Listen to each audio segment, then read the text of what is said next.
আসসালামু আলাইকুম। আমরা যখন পরীক্ষায় খারাপ করি তখন আমাদের বেশ কিছু অভিযোগ থাকে। তার মধ্যে অন্যতম হচ্ছে আমি পরীক্ষায় কমন পেলাম না, অথবা কমন পেলেও দেখা গিয়েছে আমি কনফিউশনে ভোগার কারণে আমি ঠিকমতো অ্যান্সার করতে পারলাম না। তো সেক্ষেত্রে আবার আরেকটা জিনিস হয়, সেটা হচ্ছে পড়া আমার কাছে অনেক বার্ডেন মনে হচ্ছে, যার কারণে আমি পড়তেও বসতে পারতেছি না। পড়তে বসলে আমি পড়া থেকে উঠে যাচ্ছি অথবা মন বসতেছে না।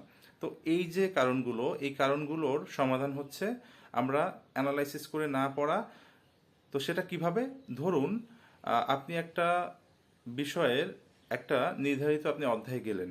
অধ্যায়ে যাওয়ার পরে আপনি সেখানে কি করলেন? যে হ জ বড়ল পড়লেন।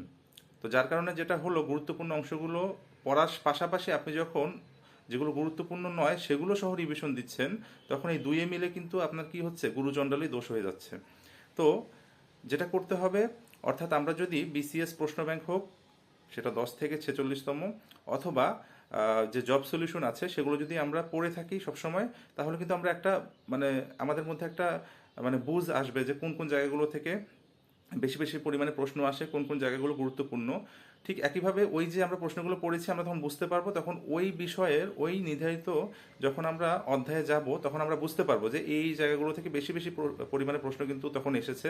তো এই জন্য আমরা যেটা করতে পারবো সেটা আমরা মার্ক করে রাখতে পারবো, এবং সেগুলো বারবার আমরা রিভিশন দিতে পারবো। এর ফলে যেটা হবে, আমাদের কাছে পড়াটা গোছালো হয়ে যাবে। পরীক্ষার আগে আমরা খুব সহজে রিভিশন দিতে পারবো, এবং তখন পড়াটা কিন্তু কম মনে হবে।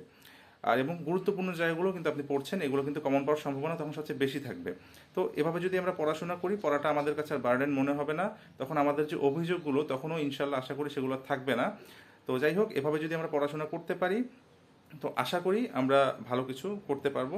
তো সবার জন্য শুভকামনা, সবাই ভালো থাকবেন। আল্লাহ হাফেজ।